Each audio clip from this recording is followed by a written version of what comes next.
The Wyoming dawn broke cold and unforgiving, the kind of morning where the horizon seemed to bleed grey into the snow-dusted plains. Jake Callahan rode the eastern fence line of his modest spread, breath fogging in the air, his sorrel gelding picking careful steps through frozen ruts. He was 34, broad-shouldered from years of hard labor, but his eyes carried the weight of a man who had long ago stopped expecting much from the world. The ranch was small, 300 acres, a weathered cabin, a barn that leaked when the wind howled too hard, and a herd of 60 head that barely paid the taxes. Jake liked it that way. Solitude suited him. People did not. He had been alone since his sister Mary died 20 years earlier, beaten senseless by a father too drunk to remember his own name. Jake had been 14 then, too small to stop it, too scared to run for help until it was too late. The guilt had carved itself into him like a brand. After that, he drifted west, worked cattle drives, saved every dollar, and bought this patch of nothing where no one asked questions and no one stayed long enough to matter. The scream came thin and raw, carried on the wind like a wounded animal's cry. Jake reined in hard, ears straining. It came again, human, female, desperate. He spurred the gelding toward the sound, cresting a low rise to see the fence line stretch ahead. There, lashed to a cedar post with rough hemp rope, was a girl. 18, maybe 19. Her dress was torn and muddied, arms bound behind her back, wrists raw and bleeding where the rope had bitten deep. Her dark hair hung in filthy strands across a face pale with cold and terror. She was shivering violently, lips blue, eyes wide as they locked on him. Jake swung down, boots crunching frost. "Easy now," he said, voice low, the way he talked to skittish colts. He approached slow, hands visible. She flinched anyway. "Who tied you here?" he asked. "My father." The words came out cracked, barely audible. "Earl Turner, he was drunk, said I shamed him, said this would teach me." Jake's jaw tightened. He drew his knife, the blade catching the weak light, and sawed through the ropes. They parted with a snap. Her arms fell limp, she crumpled forward. He caught her before she hit the ground, her slight weight surprising him. She smelled of fear, dirt, and something faintly like wood smoke. "Can you stand?" She nodded, but her legs buckled. Jake lifted her easily, carried her to the gelding and settled her in front of him in the saddle. She was light as a child, trembling against his chest.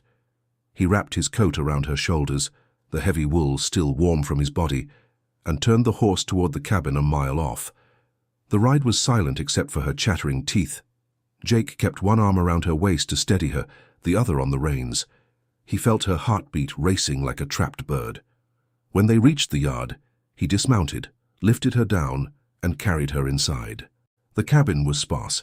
A cast-iron stove, a table scarred from years of use, 2 chairs, a narrow bunk against the wall, and shelves holding tin plates, coffee, and a few books. A fire smoldered in the hearth. Jake set her on the bunk, wrapped her in his spare blanket, and built the fire high. He filled the kettle, set it to boil, then knelt in front of her. "Name?" he asked. "Emma," she whispered. "Emma Turner." "Jake Callahan." He studied the bruises on her arms, old ones layered under fresh welts. "How long were you out there?" "Since yesterday noon. He dragged me out after I refused to marry the man he owed money to. Said if I wouldn't pay his debt with my body, I'd pay with my life." Jake's hands clenched. He poured hot water into a basin, added a rag, and gently cleaned the rope burns on her wrists. She hissed but didn't pull away. "You got family besides him?" She shook her head. "Mother died when I was small, just him, and the bottle." He nodded once, finished cleaning, then bandaged her wrists with strips torn from an old shirt. "You're safe here. He comes looking. He'll answer to me." Emma's eyes filled. "Why help me? You don't know me." "Because I couldn't help someone once," he said quietly. "Won't make that mistake again." He made coffee, thick and black, and handed her a tin cup. She sipped, color slowly returning to her cheeks. He fried bacon and eggs, set a plate in her lap. She ate like someone who hadn't seen food in days. When the plate was clean, she looked up. "I can't stay long. He'll come for me, or send men." "Let him try." That night, Jake slept on the floor by the stove, rifle within reach. Emma took the bunk, wrapped tight in blankets. She woke twice, crying out from nightmares. Each time he murmured low words until she settled. Days blurred into a fragile routine. Jake rose before dawn, fed the stock, mended what needed mending. Emma, wrists healing, began to help, sweeping the floor, washing dishes, feeding the chickens that scratched in the yard. She spoke little at first, but slowly words came. She told him about the small house in town where Earl drank away every dollar, how he gambled, how he blamed her for every misfortune.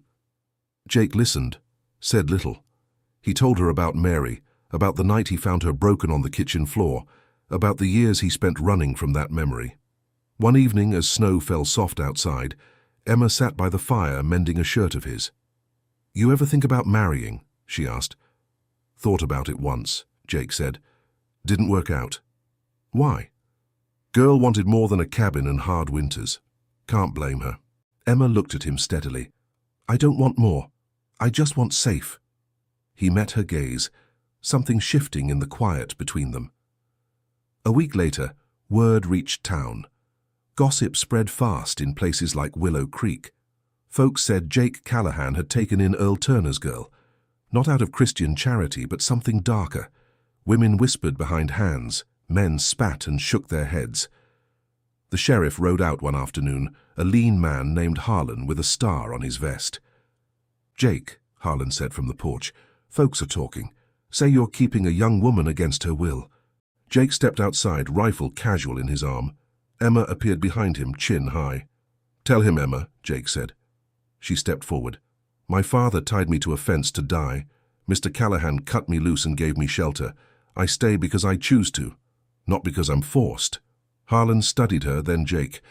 "Earl's been in the saloon boasting he'll get you back, says you stole his property."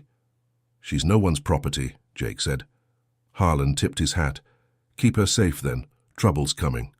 That night, Jake sat on the porch with his rifle across his knees. Emma joined him, wrapped in a quilt. "You don't have to fight for me," she said. "I already decided I would." She leaned her head against his shoulder. For the first time in years, Jake didn't feel quite so alone. The Wyoming winter deepened, snow piling against the cabin walls like silent sentinels. Jake and Emma fell into a rhythm that felt almost like family, though neither dared name it yet. Mornings began with coffee brewed strong enough to wake the dead, eggs sizzling in the skillet, and quiet conversation over the table.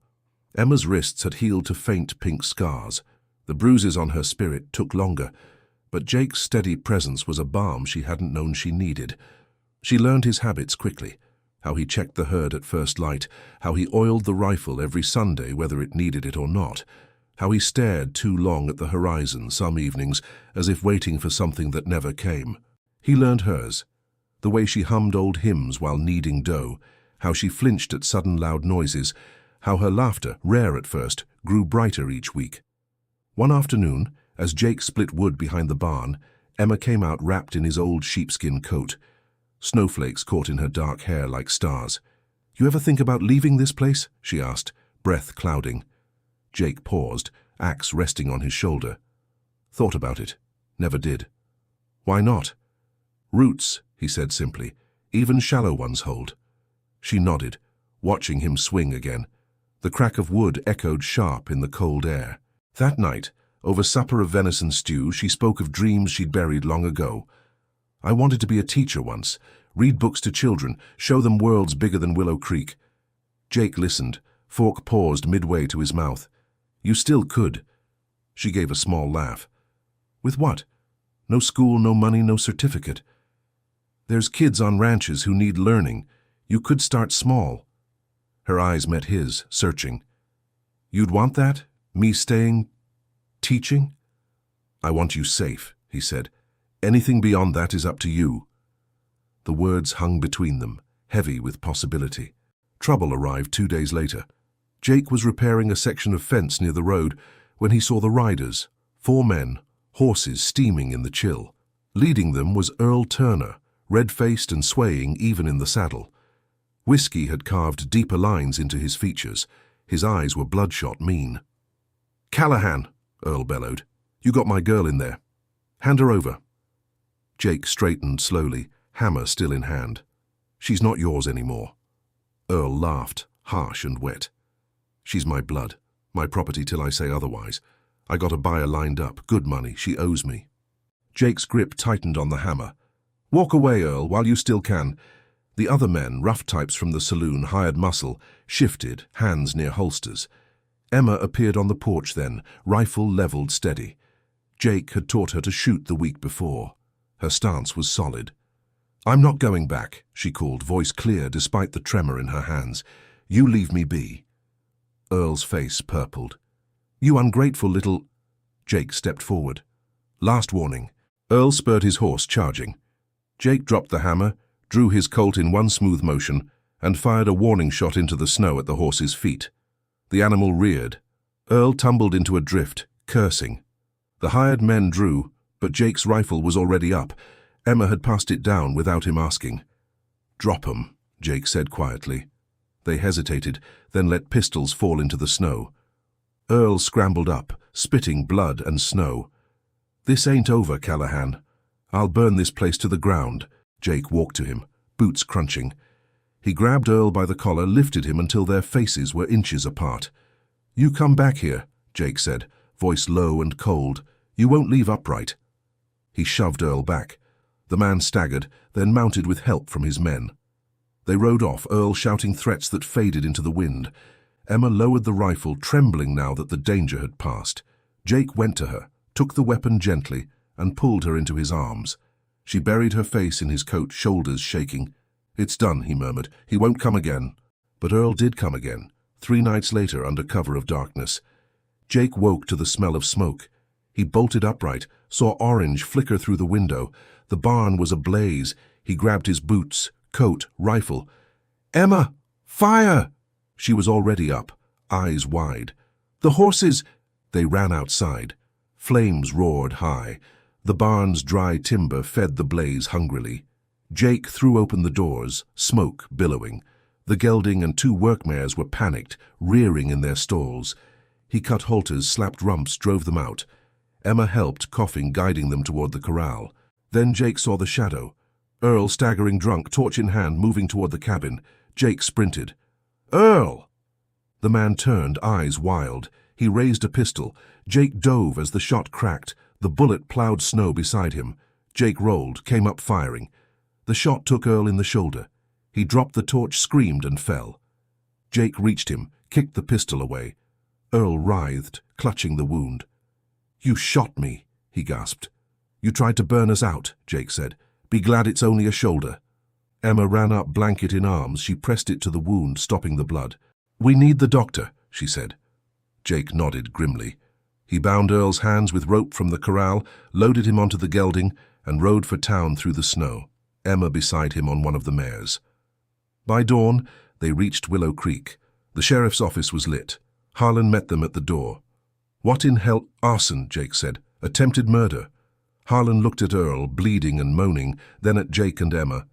Bring him in. Earl was locked in a cell. The doctor patched him. He'd lived to stand trial. Back at the ranch, the barn was a smoking ruin, but the house stood. The herd was safe. Jake and Emma worked side by side, salvaging what they could, charred tack, scorched tools. Days later, with the snow still falling, Jake found Emma sitting on the porch steps, staring at the blackened skeleton of the barn. I'm sorry, she whispered. This is my fault. Jake sat beside her. No, it's his. She turned to him, eyes shining. I don't want to leave. Then don't. He took her hand. Her fingers curled around his. I love you, she said softly. Jake's throat tightened. He hadn't heard those words in so long he almost didn't recognize them. I love you too, he answered. They sat in silence as the sun rose, painting the snow gold. The future was uncertain. Earl would face judge and jury. The ranch would need rebuilding. Whispers in town would linger. But they had each other. Spring would come. With it, new timber for a barn, new grass for the herd, new lessons for ranch children taught by a woman who had once been tied to a fence. And for Jake Callahan, the lonely cowboy who had taken in a girl left to die, the horizon no longer looked quite so empty.